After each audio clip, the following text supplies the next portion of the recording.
Welcome to simple vlog. இன்றைக்கி வீடியோவில் பார்க்க ஒரு ரெசிபி கேரட் வச்சு ஒரு சட்னி தான் எப்படி செய்யலான்னு பார்ப்போம். கேரட்டில் இந்த மாதிரி ஒரு தடவை சட்னி அரைச்சி கொடுத்து பாருங்கள். கண்டிப்பாக எல்லாத்துக்குமே பிடிக்கும். அந்தளவுக்கு இது வேறு லெவலில் இருக்கும். இதோட டேஸ்ட்டு இது சாதத்துக்கு ரொம்பவே டேஸ்ட்டான முறையில் இருக்கும். இந்த கேரட் சட்னிக்கு சுட சுட சாதத்துக்கு சட்னி வச்சு கொஞ்சமாக நெய் சேர்த்திட்டு சாப்பிட்டு பாருங்கள். டேஸ்ட் வந்து அல்டிமேட்டாக இருக்குங்க. கட்டாயம் வீடியோ முழுமையாக பார்த்துட்டு இதே மாதிரி கேரட்டை வச்சு டேஸ்டியான ஒரு சட்னி வந்து செஞ்சு பாருங்கள். வீடியோவை பார்க்குறதுக்கு முன்னால் வீடியோவை லைக் பண்ணுங்கள், சப்ஸ்கிரைப் பண்ணுங்கள். வாங்க வீடியோக்குள்ளே போய் இந்த டேஸ்டியான கேரட் சட்னி எப்படி செய்யலான்னு பார்க்கலாம்.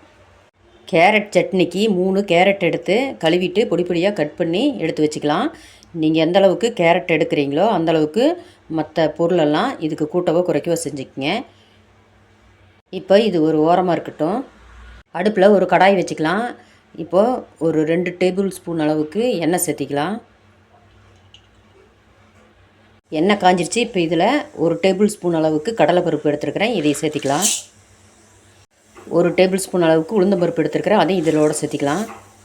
சேர்த்திட்டு இதைய வதக்கிக்கலாம். கடலைப்பருப்பு உளுந்தம்பருப்பு பொரிஞ்சிருச்சு. இப்போ வந்து 4 வரமிளகா இதோட சேர்த்திக்கலாம். ஒரு 6 பல் பூண்டு எடுத்துருக்கிறேன், அதையும் இதோட சேர்த்திக்கலாம். கருவேப்பிலை ஒரு இனுக்கு எடுத்துருக்கிறேன், அதையும் இதோட சேர்த்திக்கலாம். சேர்த்திட்டு எல்லாத்தையும் வதக்கி விட்டுக்கலாம். அடுப்பை மீடியமில் வச்சுட்டு இதெல்லாம் வதக்கி எடுத்துக்கணும். இப்போ இந்த பொருளெல்லாம் நல்லா வதக்கியாச்சு. இப்போ இதோட பெரிய வெங்காயம் 1 கட் பண்ணி வச்சுருக்கிறேன், அதையும் இதோட சேர்த்திக்கலாம். நீங்கள் சின்ன வெங்காயம் வேணும்னா இதோட சேர்த்திக்கலாம். 2ல் எந்த வெங்காயம் வேணாலும் சேர்த்திக்கலாம். சேர்த்திட்டு வெங்காயம் நல்லா வதக்க வேணும், அதனால் நல்லா வதக்கி விட்டுக்கலாம். இப்போது வெங்காயம் வந்து நல்லா வதக்கிடுச்சு. இது இதோட ஒரு தக்காளி பொடி பொடியாக கட் பண்ணி வச்சுருக்கிறேன், அதையும் இதோட சேர்த்திக்கலாம். சேர்த்திட்டு வதக்கலாம். தக்காளி நல்லா வதக்கி வர வேணும். தக்காளி நல்லா வதக்கிடுச்சு. இப்போ இதோட கட் பண்ணி வச்ச கேரட்டை சேர்த்திக்கலாம். கேரட்டை சேர்த்திட்டு இதோட ஒரு சின்ன சைஸ் புளி வந்து எடுத்துருக்கிறேன், அதை இதோட சேர்த்திக்கலாம். இந்த சட்னிக்கு தேவையான கல்லுப்பு சேர்த்திக்கலாம்.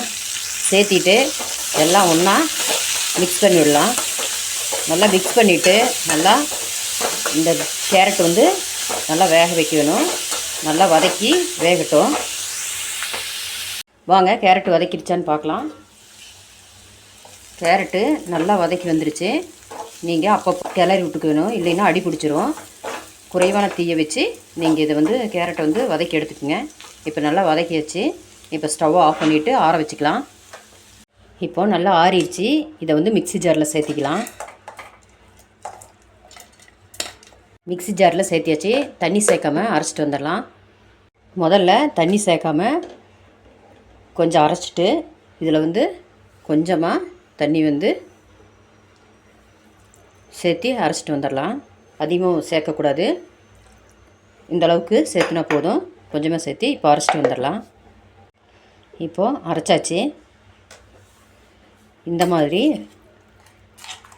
கொஞ்சமாக பருவருன்னு இருக்கிற மாதிரி அரைச்சிக்கணும். ரொம்ப நைஸாகவும் அரைக்கூடாது, ரொம்பவும் பருவருன்னு இல்லாமல் இந்த மாதிரி அரைச்சி எடுத்தால் தான் இது சாதத்துக்கு வந்து சாப்பிடும்போது நல்ல டேஸ்ட்டாக இருக்கும். இப்போ இதை ஒரு பவுலில் மாற்றிக்கலாம். கேரட் வச்சு இந்த மாதிரி சட்னி வந்து அரைச்சி கொடுத்து பாருங்கள். கேரட்டு சாப்பிடாதீங்க கூட ரொம்ப இன்ட்ரெஸ்ட்டாக சாப்பிடுவாங்க. அந்தளவுக்கு இது டேஸ்ட்டாக இருக்கும். இந்த கேரட் வந்து நம்ம உடம்புக்கு ரொம்ப நல்லது. அதனால் கட்டாயம் கேரட் வந்து இந்த மாதிரி செஞ்சு கொடுங்க. இந்த கேரட் சட்னிக்கு வந்து தாளிப்பும் கொடுக்கலாம், இல்லை இப்படியே கூட சாப்பிடலாம். இது வந்து இந்த கேரட் சட்னிக்கு வந்து சாதத்துக்கு ரொம்பவே டேஸ்டியான முறையில் இருக்கும்.